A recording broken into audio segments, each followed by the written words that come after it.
아버님이 교도소에 수감됐어요. 음주운전하다가요. 게다가 사람이 다쳤대요. 그 순간 제 심장이 철렁 내려앉았습니다. 결혼식을 딱 2주 앞두고 예비 시아버지가 사고를 쳤다는 소식. 그것도 세 번째 음주운전. 그리고 이번엔 인명사고까지. 제가 무슨 전생의 죄를 지었는지 모르겠습니다. 여러분이 저였다면 어떻게 하셨을까요? 본격 사연 시작 전 구독과 좋아요 눌러주시면 사연을 만드는데 큰 힘이 됩니다. 안녕하세요.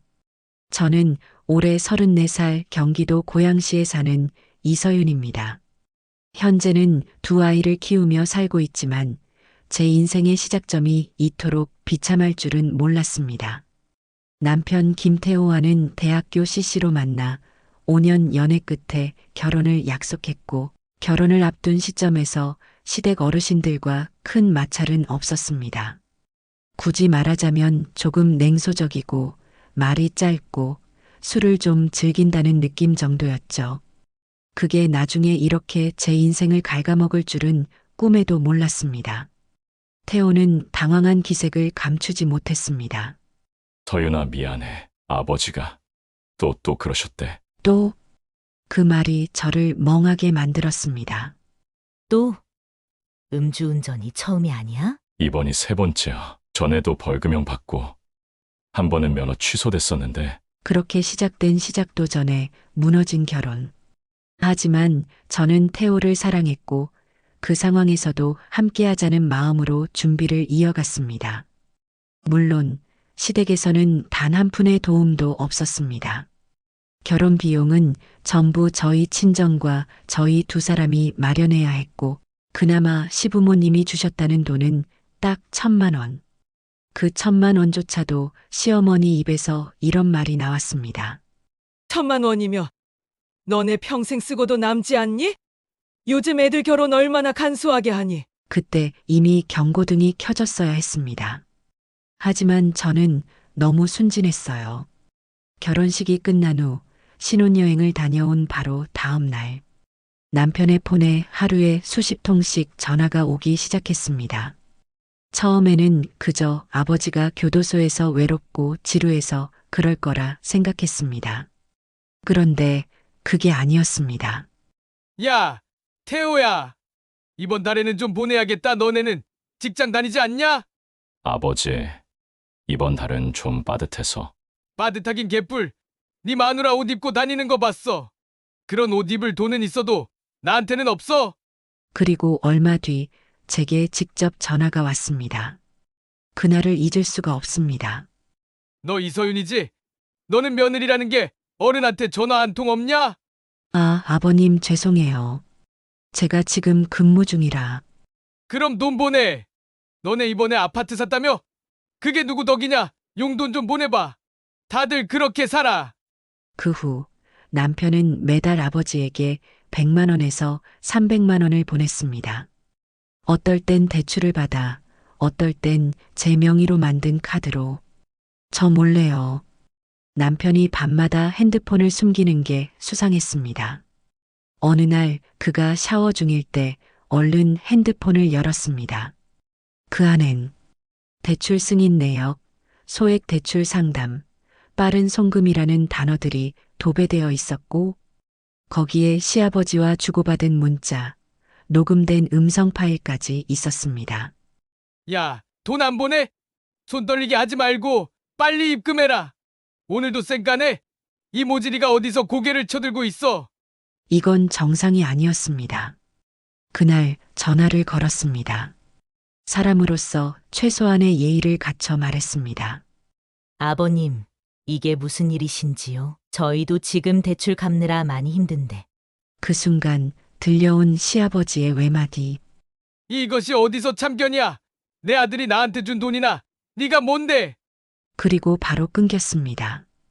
그날 이후 저는 우울증 진단을 받았습니다. 잠도 못 자고 애들 얼굴만 봐도 눈물이 났습니다. 제 친정은 교사 집안, 어머니도 아버지도 단 한 번도 저에게 욕을 한 적이 없습니다. 그런 저에게 XX년 모질이라는 말을 퍼붓는 사람이 저희 가족이 되어버렸다는 사실이 너무도 참담했습니다. 남편은 점점 자포자기하는 태도로 변해갔고 그냥 보내드리자 그래도 아버지잖아라는 말을 입버릇처럼 하며 무너졌습니다. 저는 어떻게 해야 할까요? 이 지옥에서 아이들을 지켜낼 수 있을까요? 서윤아, 그냥 이번 달도 드리자. 아버지잖아. 남편은 점점 무기력해졌고 현실을 회피하기 시작했습니다. 제게는 가족이라는 단어가 서로를 지키고 위하는 의미였는데 남편에게는 그저 피할 수 없는 굴레처럼 느껴졌습니다. 그래도 아버지인데 감옥에 계신 것도 우리 결혼 전에 벌어진 일이잖아. 지금이라도 좀 보내드리면 조용해질 거야. 그냥 잠깐만, 조금만 더 참고 견디자. 하지만 그 잠깐이 2년이 넘도록 이어졌습니다. 그동안 우리 부부가 시아버지께 보낸 돈은 5천만 원이 훌쩍 넘었습니다. 그중 대부분은 남편이 몰래 대출을 받아 충당한 것들이었습니다. 저는 맞벌이를 하며 두 아이를 키우고 있었습니다. 하지만 시아버지께 매달 나가는 수백만 원의 돈 때문에 생활비는 항상 빠듯했고 카드 결제일이 돌아올 때마다 한 카드로 다른 카드를 돌려막는 악순환이 반복됐습니다. 남편은 대출이 거절되면 제 명의로 제 카드를 몰래 사용하기 시작했습니다. 어느 날 이상한 청구서를 보고 제가 캐물었더니 남편은 오히려 짜증을 냈습니다.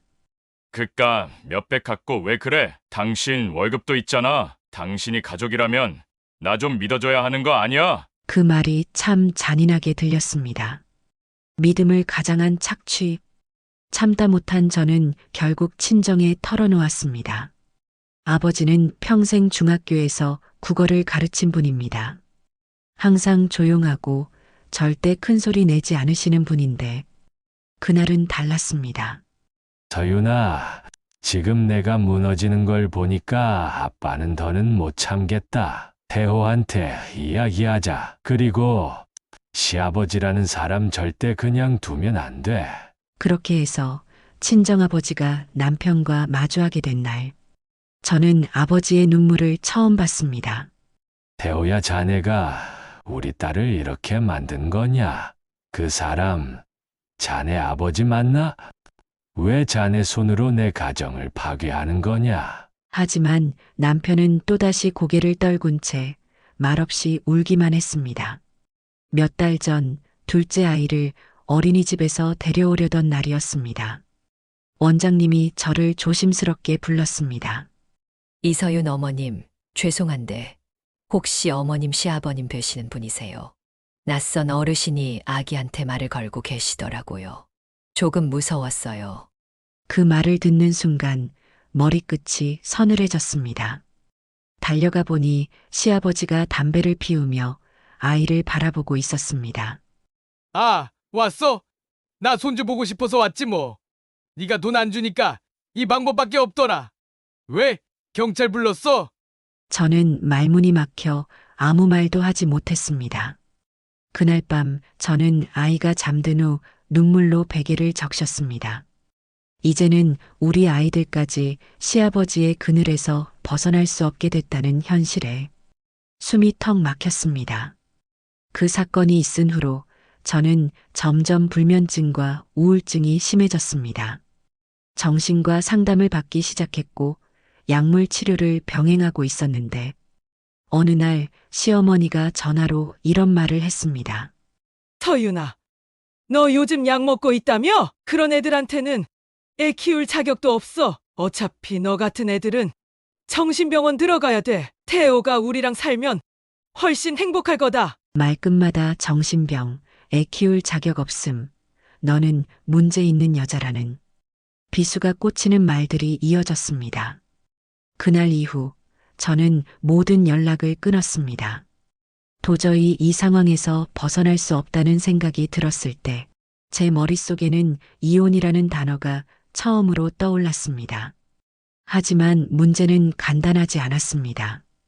대출은 제 이름으로 되어 있고 카드는 남편이 제 명의로 수십 건의 할부를 사용 중이었으며 무엇보다도 아이들이 너무 어렸습니다. 그럼에도 불구하고 이대로는 절대 안 된다. 이 지옥에서 나와야 한다. 저는 결심했습니다. 사람이란 게요.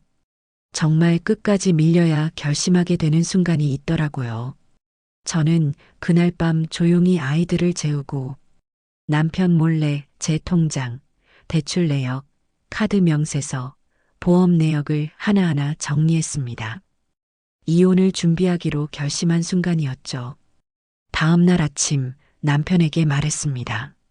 태호야, 우리 이혼하자. 그 말이 나오기까지 수천 번은 속으로 되뇌었던 말인데도 입 밖으로 꺼내는 순간 눈물이 먼저 터졌습니다. 남편은 말을 잇지 못했습니다. 미안해, 진짜 미안해.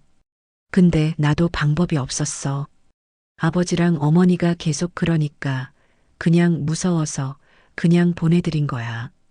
그 순간 저는 더 이상 남편에게 기대할 것이 없다는 걸 깨달았습니다. 더는 이 사람도 저를 지킬 수 없다는 사실을요. 제가 이혼 준비를 시작했다는 사실은 친정에 이야기한 지 2주도 채 되지 않아 시댁에 전해졌습니다. 그리고 그날 시어머니가 전화를 걸어와 폭언을 퍼부었습니다. 인연이 제정신이야? 네가 뭔데 이혼이야? 지금 네가 입고 있는 옷, 네가 타고 다니는 차, 그게 다 우리 태호가 벌어서 한 건데 넌 그냥 돈 퍼먹고 사는 기생충이야. 이 기집애야. 그뿐이 아니었습니다. 시어머니는 저희 친정집까지 찾아와 소리를 질렀고 정문 앞에서 제 엄마와 말다툼을 벌였습니다. 친정엄마는 경악한 얼굴로 경찰에 신고했고 그제야 시어머니는 사라졌습니다. 그 일이 있고 며칠 후 더 끔찍한 사건이 벌어졌습니다. 그날은 비가 추적추적 내리던 수요일이었습니다. 아이들은 어린이집에 있고 저는 반차를 내고 혼자 집에 있던 중이었습니다. 현관문을 두드리는 소리에 문을 열었고 그곳에는 시아버지가 왼손에 피를 흘리며 주저앉아 있었습니다. 서윤아, 네가 너무해서 그래. 아버지도 사람인데 이렇게까지 만들어야 속이 시원했냐. 그 말에 저는 얼어붙었습니다. 손목에는 피가 흐르고 있었고 정확히 말하면 깊은 자해는 아니었지만 분명히 스스로 손을 긋고 피를 낸 상태였습니다. 아버님, 제발 이러지 마세요. 제발이요. 눈물이 흐르기도 전에 저는 119에 전화를 걸었습니다. 그리고 구조대가 도착해 시아버지를 병원으로 옮겼습니다. 하지만 더 기막힌 건 그 후의 일이었습니다. 그 일이 있고 며칠 뒤 남편 앞으로 내용 증명이 도착했습니다. 민사 손해배상 청구서. 이혼 과정에서 며느리의 태도와 무시로 인해 극심한 정신적 피해를 입었으며 이에 대한 책임을 묻기 위해 정신과 진단서를 첨부합니다. 정말 제 정신이 나가는 줄 알았습니다. 가해자가 피해자인 척. 사람을 이렇게까지 몰아세울 수 있다는 사실이 세상에 존재한다는 게 믿기지 않았습니다. 태호야, 나 진짜 무서워. 그런데 넌 아직도 내 아버지 편을 들 수 있어? 남편은 한참을 말없이 있다가 고개를 숙인 채 이렇게 말했습니다. 이제 나도 모르겠다. 근데 너랑 사는 것도 너무 힘들었어. 그 말에 제 모든 희망이 꺼졌습니다. 남편은 제가 아니라 이 모든 상황에서 자기 자신을 가장 먼저 생각했던 사람이었습니다.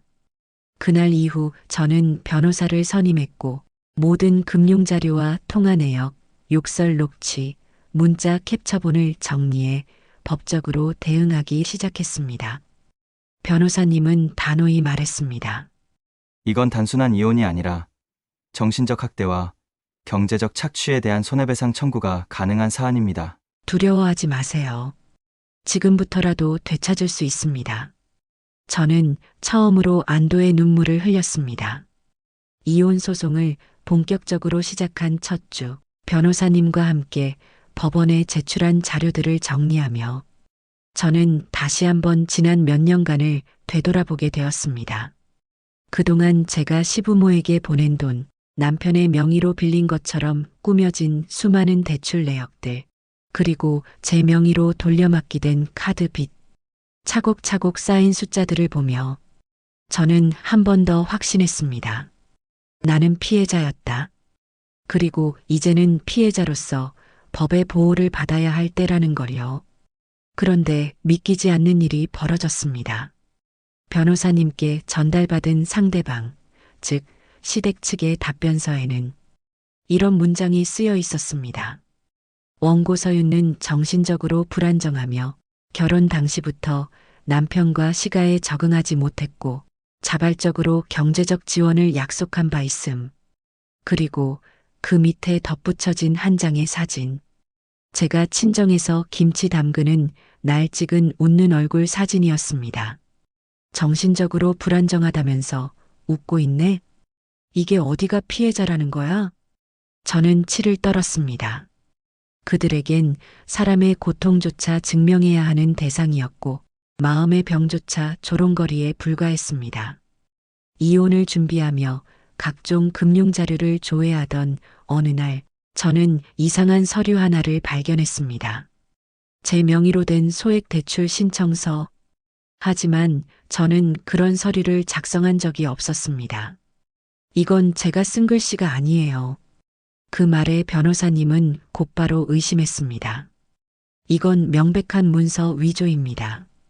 이름은 서윤 씨지만 사인과 필체가 다르고 주소지는 시댁 주소가 적혀 있어요. 그리고 확인된 사실은 남편이 제 주민등록증 사본과 등본을 무단으로 사용해 제 명의로 여러 건의 대출을 시도하고 일부는 실제로 실행까지 됐다는 것. 그 순간 세상이 무너지는 기분이었습니다. 믿었던 사람. 그래도 남편이니까, 한때는 함께했던 사람이니까 마지막 자존심은 지킬 줄 알았던 그 사람이 제 존재를 허락도 없이 팔아넘기고 있었다는 사실. 저는 곧바로 경찰서에 진술서를 작성했습니다. 이혼 소송과는 별개로 문서 위조와 개인정보 도용에 대한 형사 고소를 시작한 겁니다. 그리고 며칠 후 남편이 경찰 조사를 받기 위해 출석했습니다. 저와 마주친 순간 남편은 제게 이렇게 말했습니다. 왜 여기까지 와야 돼? 당신은 나한테 정말 너무해. 저는 웃지도 울지도 못했습니다. 태호야, 난 너한테 너무하려고 하지 않았어. 너한테, 우리 가정에 정말 마지막까지 참고 참았던 사람이야. 너는 그걸 알기라도 해? 남편은 대답하지 않았고 그날 이후 그는 제 앞에 한 번도 나타나지 않았습니다. 소송이 진행되면서도 시어머니는 여전히 남편을 통해 저를 향한 욕설을 녹음해 전송했습니다. 지가 며느리 노릇 못해놓고 피해자 코스프레를 하네. 요즘 이런 여자들이 제일 무서워. 집안 망신은 네가 다 시켰다. 저는 이제 그런 말에도 아무런 감정이 들지 않았습니다. 지쳐서가 아니라 이제는 내가 나를 지키는 방법을 알게 되었기 때문입니다. 아직 어린 아이들이 왜 아빠가 집에 없냐고 물어볼 때마다 저는 솔직히 말하지 못했습니다. 아빠는 멀리 출장 가셨어. 엄마랑 아빠는 조금 쉬기로 했어. 하지만 마음속 깊은 곳에서 언젠가 아이들이 다 자라서 이 모든 걸 알게 될 날이 오더라도 엄마는 너희를 지키기 위해 싸웠다고 말할 수 있기를 바랐습니다. 그래서 저는 매일 약을 먹고 매일 법정에 서고 매일 울면서도 하루를 살아냈습니다. 이혼 소송이 시작되고 정확히 5개월 후 저는 남편과 마지막으로 같은 공간에 서게 됐습니다. 바로 가정법원 소송 조정실이었습니다. 저는 변호사의 조언에 따라 증거자료를 모두 정리했고 감정기록과 진단서, 금융 내역까지 빼곡하게 제출했습니다. 내가 왜 여기까지 와야 했을까? 한편으론 슬프고 참담했지만 또 한편으론 이제라도 멈추게 할 수 있다는 생각에 심장이 조용히 두근거렸습니다. 재판 당일 법정 복도에서 마주친 시어머니는 제 눈을 똑바로 바라보며 말했습니다. 넌 우리 집안 망신이다. 어떻게 자식 낳은 여자가 애 아빠를 저렇게 만들 수가 있냐. 그러고는 손가락질을 하며 미친 사람처럼 웃었습니다. 주변 방청객들과 다른 재판 대기자들도 하나둘 그녀의 기이한 언행을 주시했고 그제야 법원 직원이 그녀를 제지하며 말렸습니다. 하지만 그건 시작에 불과했습니다. 재판이 시작되자 시어머니는 증인으로 나와 이렇게 진술했습니다. 며느리 이서윤이 자발적으로 시부모에게 돈을 들였고 평소에도 저희에게 좋은 옷, 음식, 선물을 보내주며 가족 간의 돈거래는 서로 이해하에 진행된 것이었습니다. 그리고는 손수 프린트한 캡처본을 제출했는데 그 안엔 제가 웃으며 케이크를 들고 있는 사진, 시댁 가족 모임 단체 사진, 남편과 함께 웃고 있는 웨딩 사진까지 포함돼 있었습니다. 그녀는 사진을 흔들며 말했습니다. 보십시오. 저 아이가 정신적으로 학대받았다는 사람이 맞습니까? 저렇게 웃고 저렇게 잘 지낸 사람이 피해자입니까? 그 순간 저는 모든 감정이 무너졌습니다. 증인석 옆 피고석에 앉아있던 남편은 고개를 숙인 채 침묵했고 저는 참았던 눈물이 터지고 말았습니다. 변호사님이 조용히 제 어깨를 잡고 말했습니다. 괜찮습니다. 감정은 인간적인 겁니다. 지금 이 장면 판사님도 다 보고 계십니다. 실제로 그때 재판장님은 정적을 깨고 시어머니에게 물었습니다. 이 증거들은 피고 측에서 제출한 것들이지만 해당 진술에 명확한 증빙이나 시간적 맥락이 결여되어 있습니다. 혹시 증언의 진위를 보강할 객관적 자료가 있습니까? 시어머니는 더듬거리며 대답했습니다. 그건 뭐 사진만 봐도 알 수 있는 거 아니에요? 그 말에 법정안이 술렁였고 재판장은 조용히 그러나 단호히 선언했습니다. 해당 진술은 본 사건의 주요 사실관계와 모순되며 허위 증언 여부에 대해 추후 조사하겠습니다. 그날 이후로 약 한 달 후 이혼 판결이 내려졌습니다. 이혼 청구 인용, 양육권 및 친권 이서윤에게 전부 귀속, 전 남편 김태호는 매월 일정 금액의 양육비 부담, 시부모에 대한 민사 손해배상 청구는 별도 재판으로 진행. 그날 판결문을 손에 쥐고 법정을 나서는 길, 저는 하늘을 올려다보며 눈물을 흘렸습니다. 그리고 속으로 외쳤습니다. 끝났다. 정말 끝났다. 하지만 현실은 그렇게 간단하지 않았습니다. 전 남편은 판결 직후 양육비 지급을 미루기 시작했고 시어머니는 SNS에 허위 사실을 퍼뜨리며 저를 가정 파괴자로 몰기 시작했습니다. 제가 일하는 회사 이름까지 언급하며 지인을 통해 퍼뜨린다는 제보도 이어졌습니다. 저는 다시 한번 용기를 내어 사이버 명예훼손, 모욕죄 고소를 진행했습니다. 변호사님은 말했습니다. 지금은 길고 힘든 전쟁 같지만 끝까지 버티는 사람이 결국 이기는 법입니다. 모든 소송을 마친 어느 봄날, 아이들과 함께 집 앞 놀이터에 앉아 햇살을 맞았습니다. 그때 둘째 아이가 제 무릎을 베고 말했습니다. 엄마, 우리 진짜 가족이야? 저는 아이를 꼭 끌어안고 대답했습니다. 그럼, 우리는 진짜 가족이야. 누가 뭐래도 우리 셋은 서로 지켜주는 진짜 가족이야. 이혼 소송이 끝나고도 제 싸움은 끝나지 않았습니다. 남편과의 법적 분리는 단지 출발선에 불과했습니다. 이제부터는 저 자신과 아이들, 그리고 우리 세 식구의 진짜 인생을 지켜내는 시간이었으니까요. 제가 별도로 제기한 명예훼손 및 정신적 손해배상 민사소송은 무려 7개월 가까이 진행됐고 그 과정에서 시어머니가 온라인과 오프라인을 통해 퍼뜨린 허위사실, 유포 증거 자료들이 하나하나 증명되었습니다. SNS에 올린 허위글 캡처, 회사 동료에게 유포된 음성 녹음, 아이 어린이집 교사에게 보낸 문자. 재판부는 명확히 판단했습니다.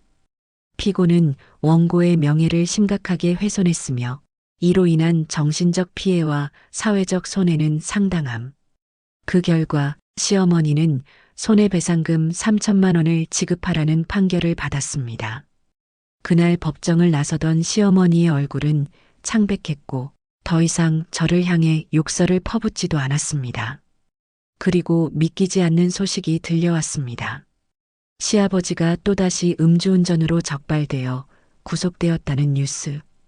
이젠 정말 버릇은 죽어도 못 고친다는 말이 실감났습니다. 하지만 이번엔 그가 피해자를 친 것도 협박한 것도 아닌 단순 음주 상태였기에 형량은 크지 않았습니다. 그럼에도 불구하고 그가 다시 구속되었다는 사실은 제게 이상한 해방감을 안겨주었습니다. 그런데 얼마 지나지 않아 저는 감옥에서 보내진 한 통의 편지를 받았습니다. 보낸 사람 김기철 제 전 시아버지였습니다. 편지 봉투를 여는 손이 떨렸습니다. 읽는 내내 제 손끝은 얼어붙은 듯 떨려왔습니다. 서윤아, 내가 평생 살면서 유일하게 미안하단 말을 못한 사람이다. 넌 죄가 없었다. 내가 잘못했다.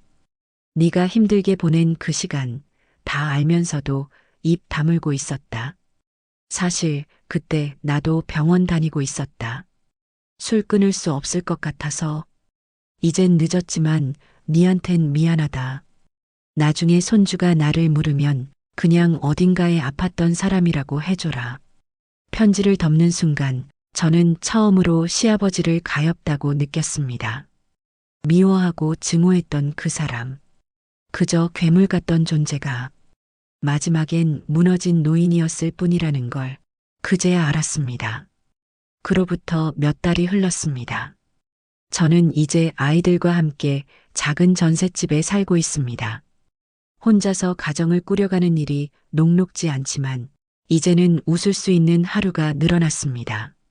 아이들은 밝고 건강하게 자라고 있고 저 역시 새로운 직장에 적응하며 조금씩 미래를 그리고 있습니다. 처음엔 망가졌다고 생각했지만 이제는 조금씩 회복되고 있다는 걸 느낍니다. 어느 날 아이들 학교 행사에서 우연히 마주친 남자. 그는 제 사정을 묻지 않았고 제가 한 말보다 제가 하지 못한 말들을 더 깊이 들여다보려 했습니다. 힘드셨겠어요. 그런데 참 잘 버티셨어요. 그 말에 저는 오랜만에 온전히 나를 알아봐주는 사람의 위로를 느꼈습니다. 우리는 친구로 그리고 천천히 조심스럽게 서로의 상처를 들여다보기 시작했습니다. 지금도 저는 매일 새벽에 일어나 아이들의 아침을 챙기고 학교 보내고 출근합니다. 삶은 여전히 반복되지만 이젠 두렵지 않습니다. 왜냐하면 저는 더 이상 누구의 그림자 아래도 살지 않기 때문입니다. 그리고 제 아이들은 엄마를 자랑스럽게 생각할 거니까요. 사람들은 이혼이라는 단어를 끝이라고 생각하는 경우가 많습니다.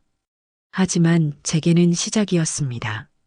누구의 딸도 누구의 며느리도 아닌 그냥 이서윤으로 살아가는 삶.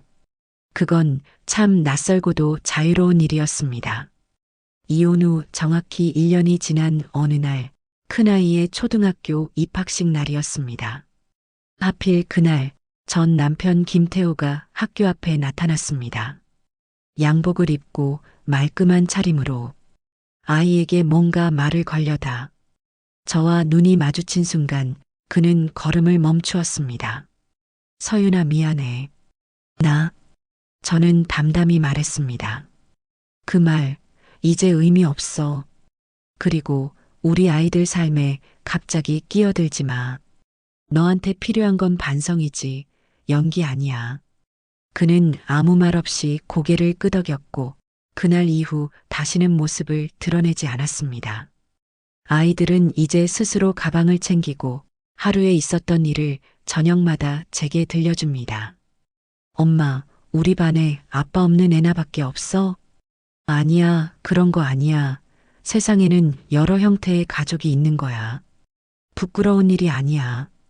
중요한 건 우리가 서로 있으니까 괜찮다는 거야. 응, 엄마는 둘 다 해주잖아. 아빠도 엄마도.